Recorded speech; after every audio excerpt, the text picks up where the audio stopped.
Out of everything that's on the internet, this is the best thing.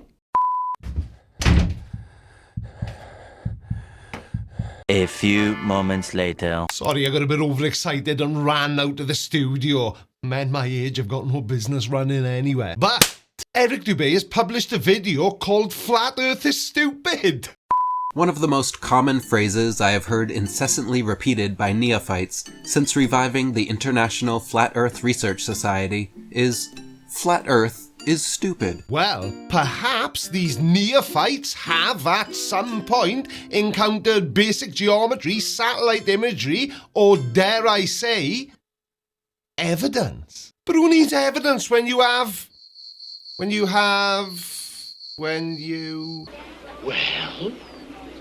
we're waiting. That's a bit embarrassing. That almost never happens. I just can't think of a single thing the flat earthers have. Shut up and sit down, you big bald f***. Please subscribe. Even though it was historically the consensus cosmology among literally every ancient culture. Historically, you see, there's a bit of a clue there, Eric. If you mean historically, as in thousands of years ago, that is, it seems your grasp of history is as insane as your thoughts on the shape of the earth. Now, while some ancient cultures certainly had their flat earth moments, the ancient Greeks, you know, those chaps who practically invented logic, figured out that the earth was a sphere centuries before the Flat Earth Society was even a twinkle in somebody's eye. In modern times, the concept of a flat earth has become synonymous with stupidity.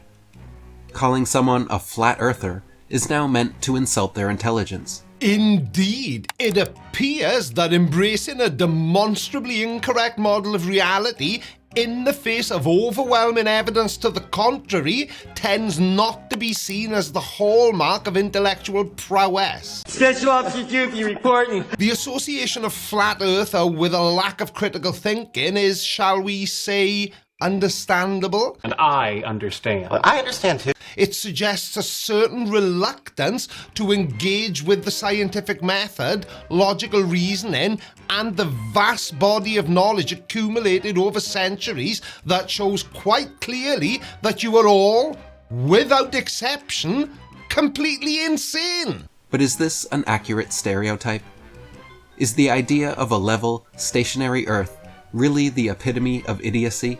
And are people who promote it really so utterly unintelligent? While I don't go around calling everyone who entertains the notion of a flat earth a complete idiot, but I usually fail.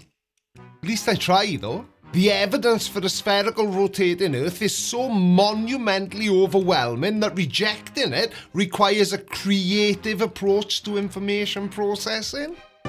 Great Scott. Modern mainstream science treats the current conclusions of cosmology and astronomy as settled, set-in-stone subjects with little room for dissent. Science in its ideal form is a constant process of questioning, testing and refining. New data emerges. New data emerges, old theories are challenged and sometimes paradigms shift. Think of Einstein's theory of relativity, which built upon Newtonian physics, but also fundamentally altered our understanding of space and time. So it wasn't exactly a settled affair, was it? But if you're hoping that one day science will throw up its hands and say, okay, fine, the Earth is flat, well, that's just never going to happen, because there is quite simply no evidence to support that view. The heliocentric globe theory is never admitted in academia as being theoretical, but rather taken for granted as a cornerstone of modern scientific knowledge. Ah, the old theory versus fact tango, is it? Now, it's a common misconception that theory in science means a guess or a hunch, but in reality, a scientific theory, like the theory of gravity or the theory of evolution, is a well-substantiated explanation of some aspect of the natural world, and it's based on a vast body of evidence and repeatedly confirmed through observation and experimentation. Now, the heliocentric model with the Earth orbiting the Sun isn't just some whimsical idea, like the flat Earth, and nobody dreamt it up on a Tuesday afternoon. It's supported by centuries of astronomical observations, precise measurements, and the elegant consistency of physical laws. If Earth is not a spinning ball revolving around the Sun, however, then nearly the entirety of modern science, and the majority of modern scientists, are proven to be either frauds or fools.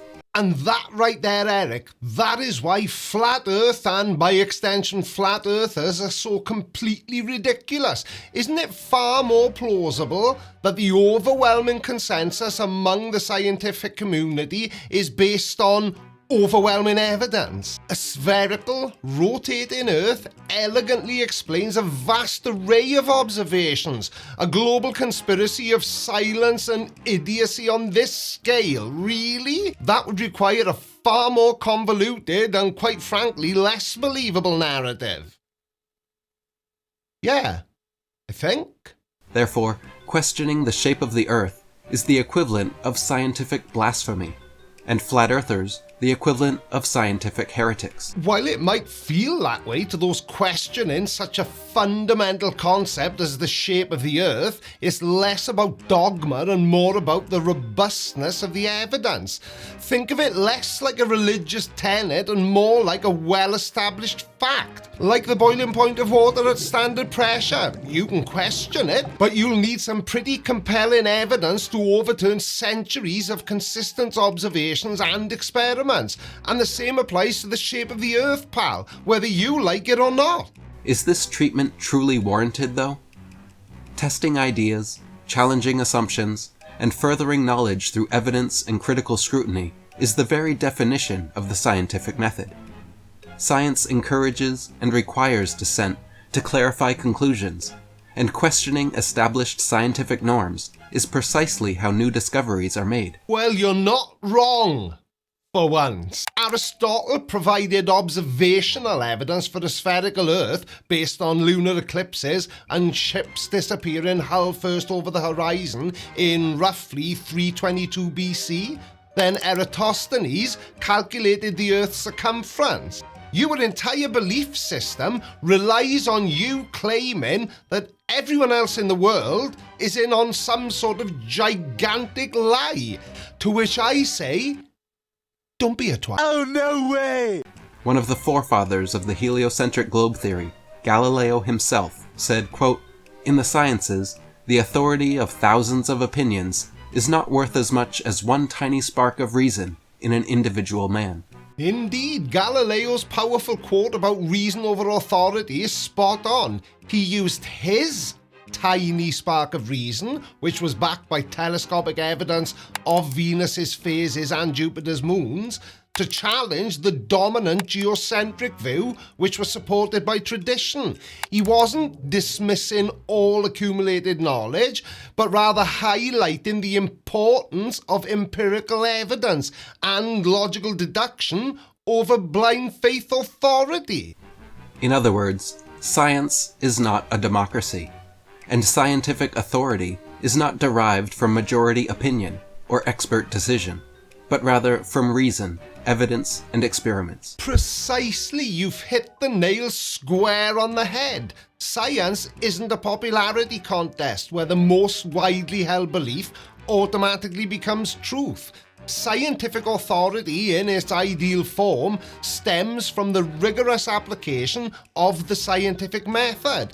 Observation, hypothesis, formation, experimentation, data analysis, and peer review. A well-supported scientific conclusion isn't accepted because most scientists agree with it, but most scientists agree with it because it has consistently withstood scrutiny and is supported by a mountain of evidence and logical reasoning. You know, all those things the flat Earth doesn't have, which is why it's a joke.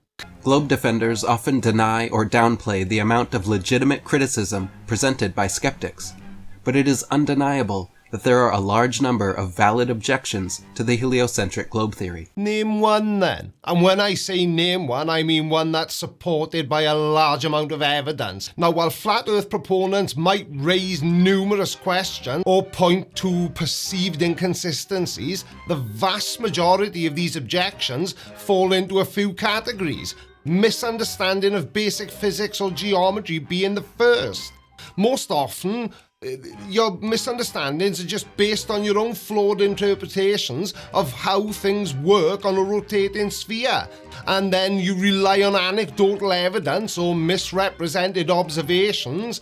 You know, I don't feel like I'm spinning. That's not exactly a robust scientific argument, is it? And conspiracy theories, which by their very nature tend to dismiss any evidence that contradicts the predetermined conclusion. Casually denying something deemed stupid and deferring instead to expert opinions without doing your own due diligence in carefully considering all arguments commits two logical fallacies. Yeah, whatever, we'll get to your logical fallacies in a minute. The problem is, Eric, when you give that advice, do your own research, some people do. And maybe that's your problem, because they find out very quickly and easily that the Earth is a globe. I bet you haven't considered that little factoid, have you? Critical thinking demands that we examine arguments and evidences ourselves, regardless of the source or the prevailing opinion. We should be willing to engage with different perspectives and weigh them based on their logical consistency and empirical support. For example, globe, lots of evidence. Flat, not so much. And that's me being kind, because the reality is there's none at all. Firstly, mocking, joking, or otherwise dismissing something as dumb without presenting a logical reason why commits the fallacy of appeal to ridicule. Now, there are some out there who would say that that's what I do. And to those people, I would say two things. Firstly, I do provide validated scientific information in my videos when it's appropriate. And two, I don't care. Flat earthers just aren't that important.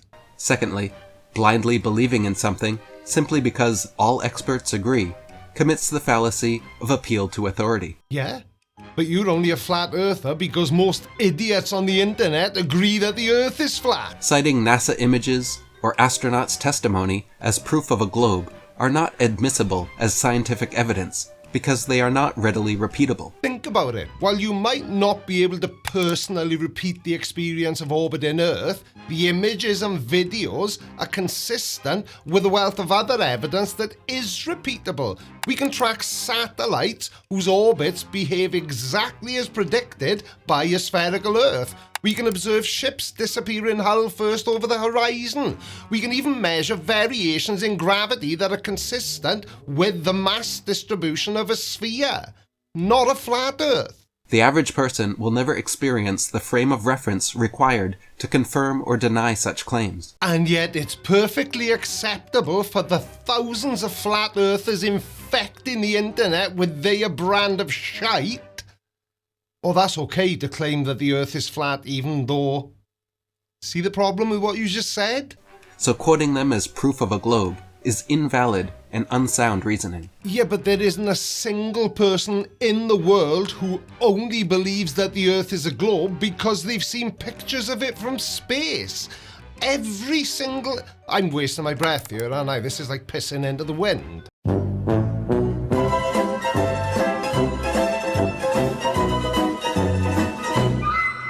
And I think we leave it there. There's only so much Eric douche nozzle I can withstand in a day, even if it is for your entertainment. Thank you all so much for watching, and I'll see you again on Wednesday. Love you.